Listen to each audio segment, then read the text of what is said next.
Hey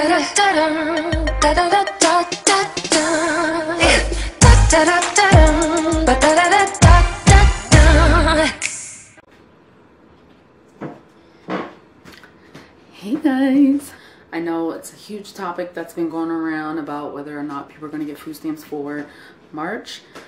Check with your state. I received the notice stating that my state is going to get food stamps for the month of March. I believe from what I was researching is that people are going to receive food stamps. The USDA has decided that starting 2020, if the proposed bill is approved, that people will have to start doing 20 hours. And that's if you're an able body, meaning that you're not disabled and you're not elderly. They will be required to do 20 hours of work in order to be eligible to continue to receive their benefits. In my personal opinion, I don't think anything's wrong with that. I think, you know, people should work for what they're receiving from welfare. I don't see anything wrong with it. I actually personally like the idea because then it kind of motivates people to, you know, eventually get off of it, because I've mentioned this before on my channel, is that I personally believe welfare, food stamps, cash assistance, or whatever it is that you receive should be temporary. It's not something that you should strive to continue to receive for years on. Information I'm about to tell you guys is something I didn't know about. I had to research it, and I figure why not, especially with now that things are kind of slowing down on the whole uproar about welfare. I didn't do a haul this month only because a lot of the stuff that I bought last month lasted us. I shopped here and there for like basic things like milk, eggs, bread. That's boring. Everybody buys that every week. That's why I haven't done a grocery haul video type of a thing in a while, and I don't knock anybody else that has done it. I don't knock anybody for how they chose to go shopping or anything like that, or how they chose to spend the extra surplus of income or food stamps that they received at the end of January. It's your household.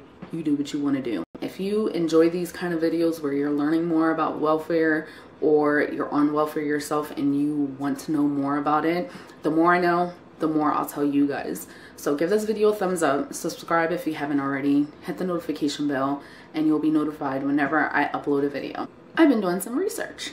So I have my phone because I have mom brain. I have 5 kids, so it's hard for me to remember things. I figured, why not give you guys the little lowdown on what you can get with your food stamps. I know this is not like, I don't know how to explain it. I know this is not like one of those things where it's like, oh, that's common sense, but a lot of people actually don't know what they can and cannot get on their food stamps. And I'm only going to talk about the things that you can get. Let's get right to it. So I know this is something I just learned. I didn't know anything about this, but you can get seeds on food stamps. Not seeds like, you know, like sunflower seeds that you can just pop in your mouth or anything. No, I'm talking about seeds that you can plant and grow a garden with. I did not know this was possible. I actually had to do it like a fact check type of thing. You can buy seeds on food stamps. I believe grocery stores have seeds, so you have to double check. And remember when I told you guys before, I don't know if you're aware of this or not, but some items at the grocery store has nutrition facts and some have supplement facts. And for the most part, everything that's on the nutritional facts of the label, you can get on food stamps. And then if it says supplement facts, it's not eligible. You do have to pay attention. I'd have to double check again, but from what I was remembering, I'll put everything on the side of what it is that you guys can get with your food stamps, so that, you know, you can write it down in the notes or something, so that you're aware of what you can and cannot get, especially when it comes to seeds, because seeds are a little like what seeds? What can I get with seeds? I know for a fact you can get like tomatoes, cucumbers, lettuce, you know what I mean, like stuff like that. But like, I'll put the whole long list of things that you can actually get on food stamps so that you can grow your own garden. And that's something that I'm planning on doing this spring. I found out that I can actually plant my dry beans and grow bean plants. I didn't know that, so I'm going to be doing it, and it's going to be a little project that I'm going to be doing with the kids. Another thing that you can get with your food stamps is A lot of farmers do these CSAs or co-ops where it's like a farmer share kind of a thing where they put, you know, a certain amount of fruits and vegetables in a box, and then you can go pick it up or they'll deliver it to your house. I didn't know this. And you can also check on the USDA website on which farmers markets will accept food stamps. The ones that are in my area, they do accept food stamps, but they're just picky about which ones that will take it, because everybody has to be registered or have like some type of certification or license or whatever in order to accept it. And then they have to be able to swipe the card and everything and whatnot.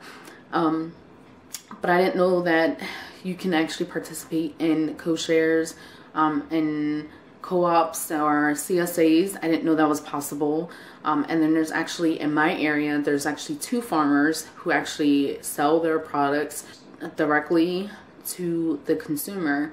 You can get whole cows, you can get whole chickens, you can get whole pigs, you can get vegetables, you can get homemade honey, vegetables, fruits, everything. And then you just basically have to call in or email them exactly what it is that you want, and then you have to have a certain minimum amount. Like I think the one, they said that you have to have a minimum amount of $300 that you're spending in order for them to fulfill the order. And it kind of makes sense because, you know, I think a lot of the people that accept food stamps, they have to pay a fee in order for every transaction that they get. So it kind of makes sense why they will say you have to spend $300. But I didn't know that was possible. Once I did my research, I was like, okay, I'm about to go hit up. Because it's a lot cheaper to go with the farmer than to go to the grocery store, because there's no middleman, and the prices are cheaper because they don't promote themselves, they don't market themselves, they don't do advertisements.